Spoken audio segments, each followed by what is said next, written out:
3. Hey guys, it's Dr. Rogers and Dr. Unruh. We're both here in the room at Unruh Chiropractic and Wellness Center. In last video we talked about vaccines and we brought up the importance of everybody kind of getting informed consent and then making your own decision, being aware of all of the numbers, all of the data that's being reported. It actually goes to a central point through the CDC's website. So today I'm going to show you how to find these numbers and then how to look through them, and then you can make the decision yourself if you want to proceed with vaccination, or you can make your mind up for the other way and to avoid it. We're not here to tell you yay or nay, although we have our minds made up. I'm just here to show you how to find the numbers so that you can actually look yourself. There is an article that's on the CDC's website. I don't have it pulled up here, but it shows that less than 1%, again, less than 1% of all adverse events get reported to this database. It's called the Vaccine Adverse Event Reporting System, VAERS, V-A-E-R-S. That's another acronym for it. But it all goes through VAERS. So I'll show you how to find the numbers through this reporting system, and then you can look for yourself. So step one is the website is wonder.cdc.gov. And so you want to go right here, again, wonder, WONDER.cdc.gov. It pulls up, this is the main page. And at the very bottom here, you can go under this population tab, and there is a vaccine adverse event reporting. So right here, my arrow's over it. It's the one that's changed colors if you can't see. Vaccine adverse event reporting. You click this, it brings you to here's the VAERS page. Now there's one thing you have to do before you open and run a report. You want to eventually click here, but it won't work until you hit I agree. So you're going to click again, go down and hit I agree first. And then now you can do the VAERS data search. This is where you can find all of the numbers that have been reported. Again, less than 1% or 1% at most get reported. So you click that, and it'll give you a few options up here. You want to switch this first drop down. There's a event characteristics. It's called event category. So you want to come all the way down and click on event category under event characteristics, and this is the first tab up here.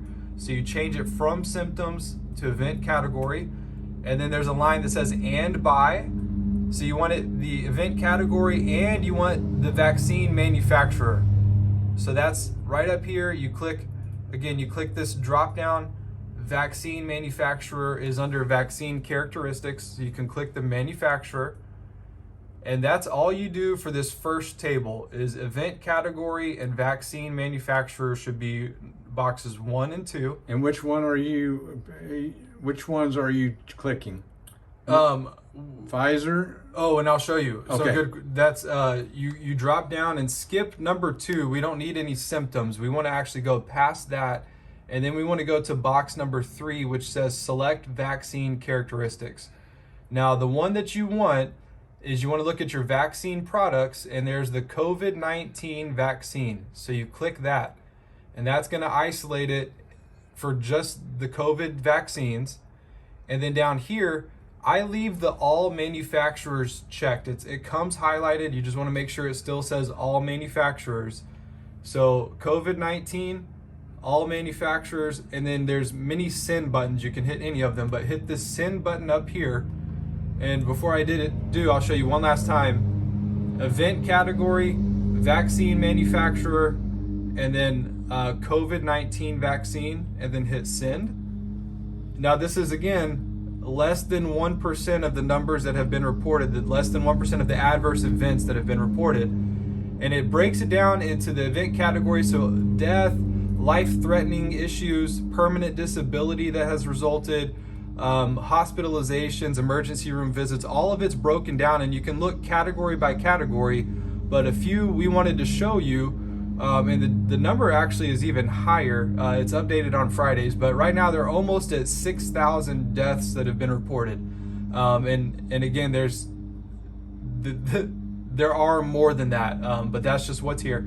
The permanent disabilities, again, about 6,000 events of people suffering a permanent disability as a result of only the COVID vaccine.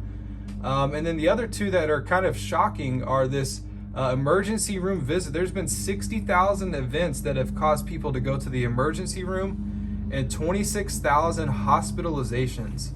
And so these are the numbers for this. Janssen is Johnson & Johnson. They have it weird. There is no Johnson & Johnson option. It's called Janssen. There's Moderna, and there's the Pfizer vaccine. So you can look and see by each vaccine manufacturer how many are contributing to the overall numbers. And so I would look at this. If you had any issues, this would be what you could bring to your medical doctor or anybody that is wanting you to get the vaccine. If you wanted to have a conversation and say, hey, what are your thoughts on this? Because right up here, guys, this is huge. There's over 419,000 total adverse events that are reported. If that is 1%, I mean, if it's 10%, if we're being generous, we're still looking at 4 million adverse events. If it's less than 10%, it's off the charts. So, and per CDC's website, it says 1%. So we wanted to show you how to find these numbers and be able to look this information up yourself so that you don't have to speculate or watch any other source, any other channel, any other website. CDC straight here, and this is your adverse event reporting system. And again, just not pushing you yes or no, but you have to weigh the risk versus the reward and decide if that's truly something you want to put your family through, or something you want to take the risk on for. Now, Dr. Unruh and I were talking earlier. There's about when you work these numbers out, there's a 5% chance, just off of these numbers, that somebody's going to end up with death or permanent disability from the vaccine. And 5% is huge. If that's our safe and effective, it's not very safe. And so death and permanent disability has a 5% chance from the vaccine, and the death from the virus itself is less than 1%. It has like a 99.6% survival rate. So at this point, it would appear that the vaccine is more likely to cause an adverse event, including death, than the actual virus itself. And so run your numbers. Look at, certainly if you guys have any questions, we can answer this for you in the clinic.